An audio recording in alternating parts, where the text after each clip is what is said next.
friends, welcome back to the Bankrupt Hippo YouTube channel once again. If you're looking for an episode of Coffee and Kernels, you've come to the right place. I believe this is episode 21, and happy Halloween to all of you out there who are celebrating this week. I love the holiday season, and now what I really love about Halloween is the fact that it kicks off that holiday season. So for those of you celebrating, I hope you have a fantastic Halloween, and for those of you who are trick-or-treating, get lots of candy and eat all of it. Another great show for you guys here today. We're going to start it off with a weekly recap. We're going to talk about some news stories that are going on this week, which include Dune 2 getting greenlit officially, the weekend box office results from last weekend, and also talking a little bit about the PlayStation State of Play, revealing my most anticipated movies for the month of November, because today's the last day of October, meaning November is here already, if you can believe that. And then also my random thought of the week. A game I should have played, or I'm sorry, a movie I should have seen by now, but haven't. The answer might surprise you. Stick around for that.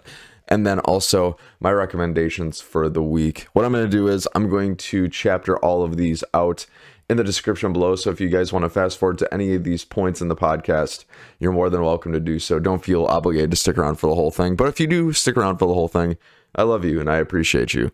Okay, so getting started off with the weekly recap.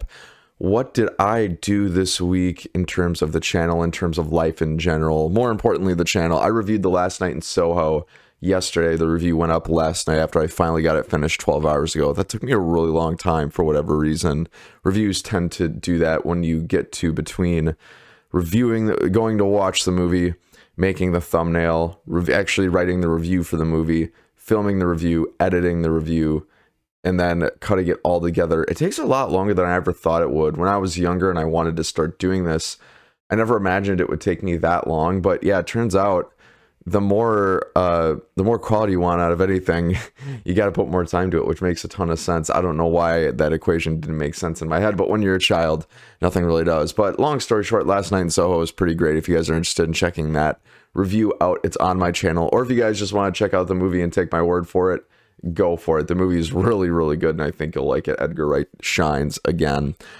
I made a movie, not a movie. I made a short this week on YouTube and also on TikTok and Instagram, talking about what a silent protagonist is. A silent protagonist being the fact that you play as a video game character who doesn't really say much for the entirety of the game, maybe besides a few mumbled phrases, or maybe just a word or two for the shock value if you hadn't heard them talk all game long. Some of those famous ones, Link from The Legend of Zelda, my personal favorite, Jack from Jak and Daxter, because as some of you might know, my favorite game franchise of all time is the Jak and Daxter franchise. It was my first game on PlayStation 2. It still remains my favorite game on PlayStation 2. It's kind of in a tie between Jak and Daxter and Jak 2. I mean, Jak and Daxter was legendary. Jak 2, it took it up a notch, and I've actually started to find that video game sequels tend to be better than their original. Don't know why that is. I think it's just developers end up getting a lot of practice, studios end up getting a lot of practice, and they perfect the formula that they couldn't see from the first time out. Psychonauts 2 is another great example of that. If you guys haven't played it yet, it's phenomenal. Anyways, more terminology videos to come. I really enjoyed making the one about the silent protagonist, because not all of you might not know what that is, so more videos like that are going to be coming throughout my social media channels and, of course, on YouTube Shorts. I ended up watching, I'm going to do a streaming review again this week. I think that's going to be my routine for this channel, is a movie review on the weekend and then a streaming video early on in the week. Just so if you guys are looking for something different watched on streaming, I can give you my recommendations. For this week, since it is Halloween, I ended up watching The Addams Family last night because I have it on Hulu. And I'm going to be coming out with a review for that later on. Not today. It's going to be coming Tuesday, probably at noon, I'm thinking. So keep your eyes open for that. Long story short, it was not what I expected. My obsession for this week, I ended up actually picking two.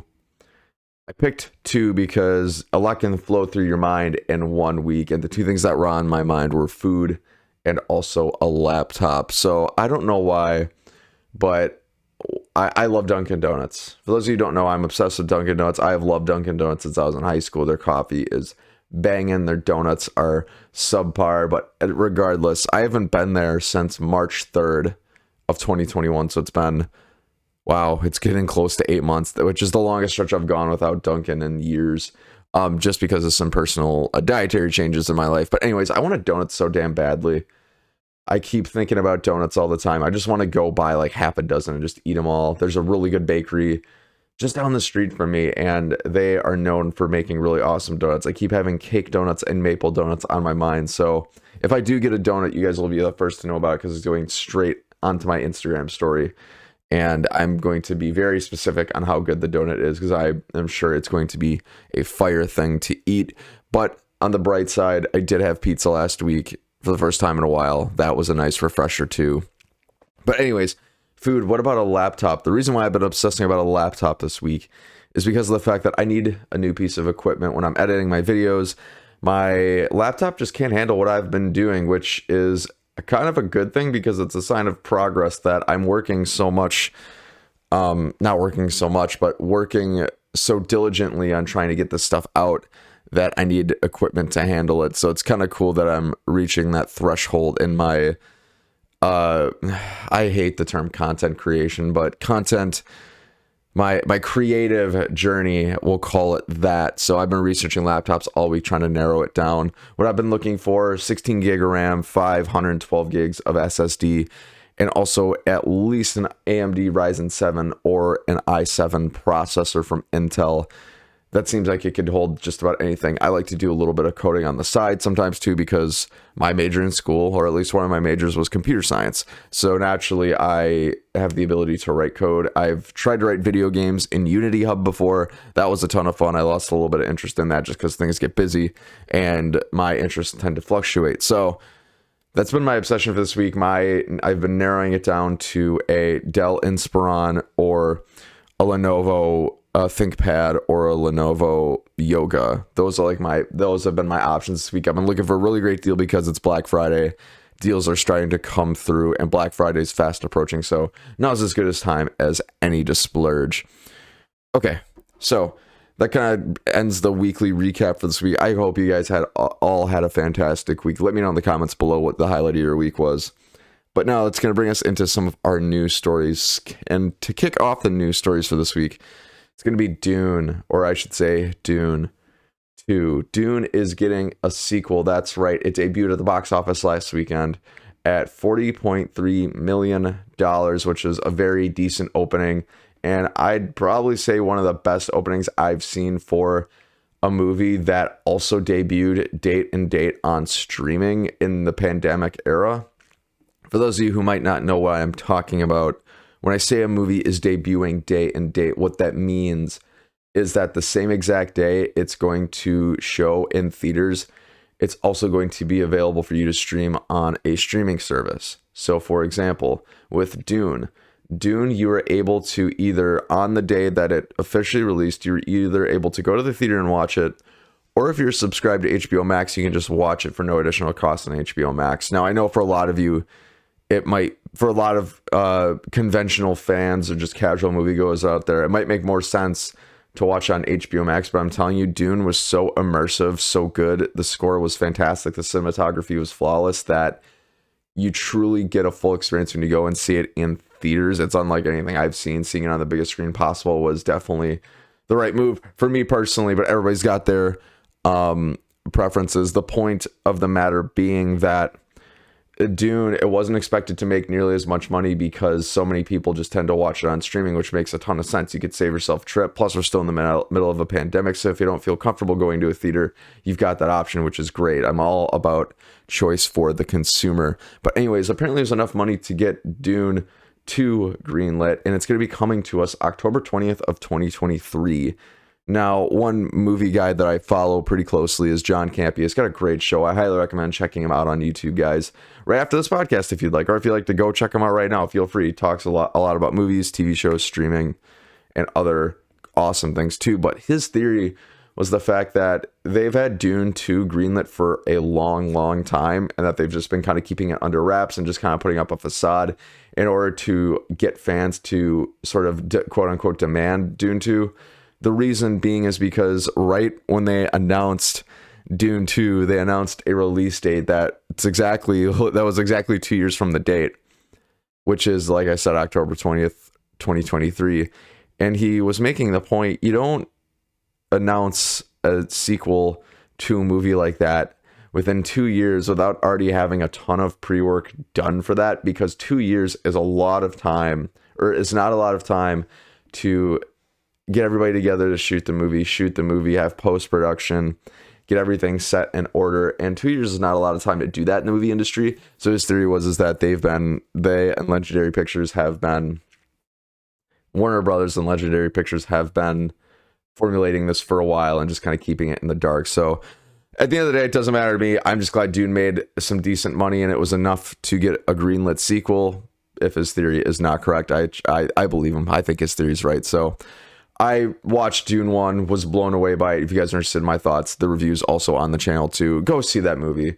For the love of God, it is probably one of the best movies I've ever seen. Just go watch it. It's something like I've never seen before. It's special, and I can't wait to see what it provides for years to come. So those are my thoughts on that. But friends, are you as excited as I am for Dune getting a sequel? Whatever you think, you know where the comment section is. Let me know. Okay, so now transitioning over to the weekend box office results for last weekend, and surprise, surprise, I'm going to give you guys the top 5. And the weekend of the box office was won by Dune, and I misspoke earlier in the last segment. It was 40.1 million, not 40.3 million. The point is, Dune won the box office last weekend, and I'm extremely excited that it won its opening weekend and the box office, and I'm also surprised that it kind of did. I was skeptical last week, kind of talking about it, because I like to talk about the box office results in depth each and every week, but I was skeptical because of the fact that it was actually debuting early on HBO Max rather than in the theaters, and it debuted Thursday at 5 p.m. Eastern. I thought was the time they were debuting it on HBO Max, which would actually make it available earlier than some of the early screenings for Dune, and also its official theatrical release the next day on Friday. So I was very skeptical for that reason, plus the whole concept of day and date where you can just watch it on streaming before, like, without even watching it in the theater. I thought that would be a really big killer for the movie too, and I still think it was, and I'm a little surprised it made this much money in general. Looking at the last year with movies, when you have movies that are debuting day and date, they just tend to make way less money than they would if they just got their own theatrical release. Hell, Free Guy debuted without a theatrical release, and it's made, I think, around 200 million at the or not without a theatrical release, without a streaming release, and it's made almost 200 million. And a lot of movies they debuted just in theaters have made so much more money. I mean, you take a look at Suicide Squad that also debuted on HBO Max. It suffered and made almost no money, and it was criminal because it's a really good movie. The Conjuring 3 made almost no money because it debuted day and date on HBO Max. Many Saints of Newark, Judas and the Black Messiah, which is my second favorite movie this year, by the way. Judas and the Black Messiah came way out in like February, March. Oh my God, guys, go see it. Lakeith Stanfield, Danny Kaluuya, brilliant. But they're just some examples of this. There's a lot of others that I just can't think of off the top of my head right now. And I thought Dune was kind of destined to failure because of the decision to debut it day and date on streaming. And it turns out that it probably could have made a lot more money. Some experts are claiming $50 million more money. So almost $100 an opening weekend that would have made for the almost biggest opening weekend for a theatrical release in the pandemic era. I believe Shang-Chi holds that record right now because it broke Black Widow's record. Of course, a Marvel movie holds that record. Surprise there. But going into its debut, a lot was riding on this situation because of the fact that people who really enjoyed Dune and film fans in general knew that going into Dune, if it didn't make enough money, a Dune 2 may have not been greenlit. So the fact of the matter is that it came out on top this weekend and made enough money to get a sequel was really exciting. So I'm really happy for Dune on that front. However, moving into the second top spot for the box office this weekend was Halloween Kills. That made $14.2 million, which is a 71% drop from the previous weekend. And now it has grossed $72.8 million in total. Now, I'm not too surprised with Halloween Kills and getting a 71% drop. The reason being is because, one, it's its second opening, or its second weekend, and typically when it comes to movies, you will make all of your money, or at least most of your money, a lion's share of your money in the first opening weekend, which holds true in just about every movie, with the very rare exception of what I call the unicorn, and the unicorn being The Greatest Showman that debuted really low and ended up making almost $1 billion. But anyway, not only that, but Halloween Kills wasn't a great movie. In fact, I didn't like it very much at all. I thought it was pretty mediocre at best, if you'll call it, but it didn't get great critic or audience scores on Rotten Tomatoes overall.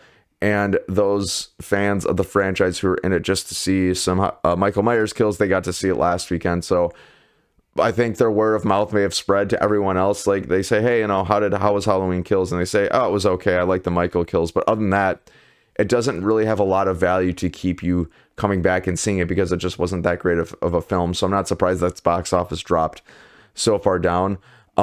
A 71% drop, for those of you who are curious, that's not a great drop. If you drop less than 50% in the film industry between your opening weekend and your second weekend in a theater, that's usually pretty good from what I know and understand. If you're at 50 to 60, that's still not too bad. If you're at 70 and above, or if you're at 60 and above, that's where it gets sort of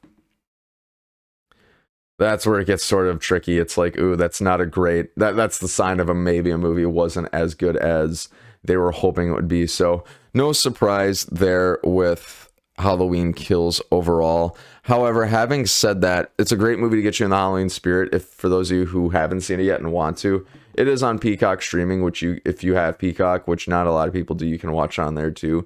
But considering Halloween Kills, just within its first 2 weeks of opening, made $72.8 million, and considering that amazing result is 3 times their production budget, that's cause for celebration for the entire team who created Halloween Kills. So good on them for that, and I salute them. So moving on into the third place box office winner for this week, it's going to be No Time to Die, the new James Bond Daniel Craig film. Last Daniel Craig's outing, which has made $11.9 million domestic box office, which brings its worldwide total, I believe, or actually, I'm sorry. Yeah, it brings its total to $120 million. No Time to Die dipped to third, which I'm not surprised. It's been out for a few weeks now, and considering the triumph of Halloween Kills and Dune, and the fact that the James Bond franchise doesn't tend to make a majority of its money in U.S. markets, it tends to make most of it in the UK and also worldwide for whatever reason. And James Bond is more of a British franchise, so I guess it makes a lot more sense that would make more money worldwide, especially in the UK. So I'm not really too surprised there. No Time to Die was a really awesome movie, and I actually got a lot of really high praise from both critics and audiences on Rotten Tomatoes. I love Rotten Tomatoes, guys. Please use it as a good resource for trying to pick out movies, or even this channel. If my reviews and out-of-theater reactions help you decide what movies to go see, I that's all I'm here for. I hope it helps. But having said that, its production budget was over $200 million, and it hasn't even really recouped that back quite yet. So I think that the studio is going to be a little disappointed in the results of No Time to Die, which is bound to happen in a pandemic area when you've got a high production budget movie. It's really hard to recoup that back with people not being ready to come back to theaters, and I don't blame them at all. You gotta stay safe out there. But I'm just not surprised overall that it moved to third. But we'll move on. We'll go into the fourth spot for this week, which is Venom Let There Be Carnage, which has an $8.8 million showing in its third or fourth. It was its third weekend by the time these results came out. So it brings its box office total to $181.5 million, which is really, really solid. Venom is actually very popular amongst audiences. Not so popular amongst critics. They usually don't typically give a score much above a 70. Or I'm sorry, between Venom 1 and Venom 2, Venom Let There Be Carnage, the critic score for both of those movies was, I believe, under 70%, and the audience score for both of them was above like 80, which is really impressive. And people just tend to really like Venom for whatever reason. I enjoyed Venom. I didn't think it was like the shit or the bee's knees or even really great. I just thought it was good showing, and Tom Hardy was pretty excellent in it, especially him. That whole dyad between him and Venom, and just seeing them coexist with each other was a ton of fun. But anyways, I'm actually a little bit surprised that it has managed to stay in the box office, or its top 5 box office, for this long, because of all the great movies that have been coming out this summer and going into the fall too, between Shang-Chi, Dune, No Time to Die, Free Guy, etc. When you have that much competition to go up against, it's not really that easy to win over that much money because you've got a lot of different movies to compete with, and people typically only go to movies maybe once a month at the most if you're a casual moviegoer. So in order to win their attention, in order to get them to come see your movie, that's a hard thing to do. And for Venom to have made as much money as it has, and it being in the top 5 in box office for like the 4th weekend in a row, or the 3rd weekend, because it came out October 1st, that's impressive. So I say good on Venom, Let There Be Carnage for that. And then lastly, the 5th place winner for this weekend box office, it's going to be the new animated film Ron's Gone Wrong, which debuted at $6.9 million. Now, for me personally, I actually really want to see this movie, and I hope I get the chance to at some point. I don't think I'll get a chance to see it in theaters, but this movie seems to be up my alley. I am actually a sucker for animated films that are heartfelt, genuine, and somewhat deep. Some examples you might be thinking of: The Mitchells versus the Machines, which is on Netflix. Incredible movie, guys. Go see that as well. There's another one that just totally went in and out of my mind. I'm trying to remember what it was called. It's going to bother me. I have to remember this. What was that other animated movie? It was The Mitchells versus the Machines. Oh my God. I guess you could count Despicable Me. But anyways, the point is, I really enjoy animated movies like this. And it was Onward. Onward was the other one that I'm thinking of. I really enjoy movies like Onward, Mitchells versus the Machines, Despicable Me. And for whatever reason, I'm just pumped to see this movie in the top 5. I didn't think with all the great movies coming out, kind of like with Venom, Let There Be Carnage, that this even had a chance in the top 5. But if The Addams Family 2 can stay in the top 5 for as long as it did, why not this movie? So good on it for that. I'm not surprised it didn't debut any higher than the 5th spot in the box office, though. If it would have came in at 3rd or 4th, I'd have been shocked, like utterly shocked. And it probably would have prompted me to go see it today, because I'm like, if it made this much money, a lot of people must have liked it, and I should go see it. So, friends, those are your top 5 winners at the box office for this weekend. That's Dune at $40.1 million, Halloween Kills at $14.2 million, No Time to Die at $11.9 million, Venom 2, Let There Be Carnage at $8.8 million, and then finally Ron's Gone Wrong at $6.9 million. What did you make of the box office results? What was your favorite movie from the weekend? Whatever you think, you know where the comment section is. Let me know. Getting into our next topic now. That brings us into the PlayStation State of Play, which is really exciting for me, particularly in this case, because it was my first PlayStation State of Play. IGN streamed it, and I watched the stream. It's been a month of first for me. It was my first DC fandom a couple weeks back, which was okay at best. And then now this is my first State of Play. Now, I knew literally nothing about the State of Play or any of its content going into it because, like I said, this is my first State of Play overall. From what I knew, it seemed like a really big deal because it seems like one of PlayStation's flagship conferences where they reveal a lot of what they've been doing. They show their fans the goods at what they've been working on.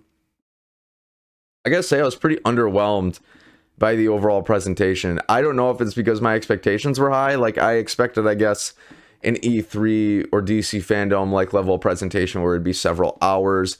We'd have speakers, we'd have developers and creative directors talk about some things.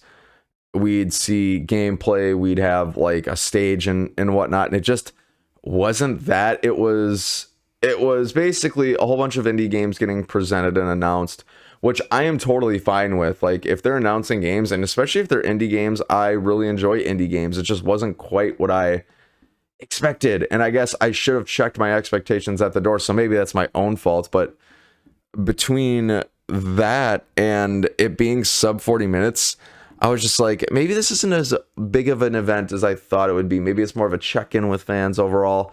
And granted, the fact that they showed nothing really but indie games and the fact that it was sub 40 minutes, neither one of those things are necessarily bad things. Like I said, I'm a big fan of indie games, and I'm actually okay with it being sub 40 minutes because I was going to carve out my whole evening to just watch it. And when it finished after like 40 minutes, I'm like, oh shit, I have my whole entire evening to do whatever I want. So I played Far Cry 6 and looked up laptops and dreamt about donuts. And I was okay with that. It's just, it wasn't as hype as I thought it would be. And I guess for that reason, it was a bit of a letdown for me. So maybe I should have done a little bit more research going into it.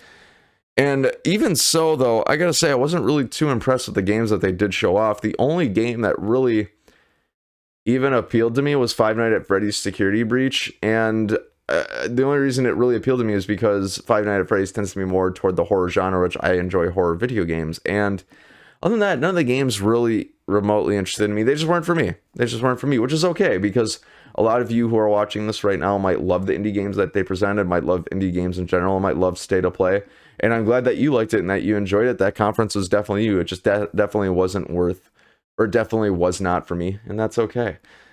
That's the beautiful thing about loving movies, video games, TV shows. We can all have our unique tastes. But anyways, those are my thoughts on the first PlayStation State of Play, guys. If you saw it, what did you enjoy it? What were your highlights? Whatever you think, you know, the comment section is. Let me know. Okay. So now I'm going to get into my most anticipated movies for the month of November. I am teetering between going into depth with these or just giving what my list is, because I'm actually planning on making a full-length video that's going to come out on Thursday detailing my most anticipated movies. So I'll just give you my most anticipated movies from the month of November in order. I'll make this short, sweet, and to the point, and then I'll release a video later this week detailing what those movies are and why. So, my most anticipated movies from the month of November, I've got 4 of them. The month of November is going to be a much quieter month in terms of movie releases. October was such a unique time for movies in the pandemic era, because every weekend we had at minimum one, if not 2 or 3 great movies that could grab your attention that came out each and every weekend. I mean, I had a really hard time picking out what movies I was going to go see on the weekend. And for this month, that's not nearly the case, which is nice, because it's going to kind of give fans a little bit more leeway, especially going into the holiday season, as to what they want to see. But my most anticipated movies for the month of November and the release dates include Eternals, which is going to come out on November 5th, which is this Friday, if you can believe that. It feels like Eternals have been a long time coming. It's gotten not a great critic score on Rotten Tomatoes coming out of the gate, but that's too early to tell. I mean, that's out of like 70 scores. I believe it's at a 63% Rotten Tomatoes right now. That could change when the movie debuts theatrically and we can all see it. Sorry, guys, my mouth is really dry. Ghostbusters Afterlife is going to be coming out November 19th. I normally wouldn't be excited for that, but the reviewers who I do watch and who I do follow have really high praise for it. So that's what's really prompted me to go and be hyped for this movie. And plus Paul Rudd. Who doesn't love Paul Rudd? And that's going to be debuting on November 19th, so there's going to be a week break in between Eternals and Ghostbusters. Also, the same weekend as Ghostbusters Afterlife, King Richard is going to be debuting in theaters on November 19th as well. That's going to be the Will Smith starring movie where he essentially goes through the life of Serena and Venus Williams' father, training them to stardom and what you do with young talents like them. How do you handle that much talent at such a young age? Really, really fascinating stuff. I'm excited to see it. And then lastly, for my last anticipated movie for the month of November, it's going to be House of Gucci, which is going to be debuting on November 24th.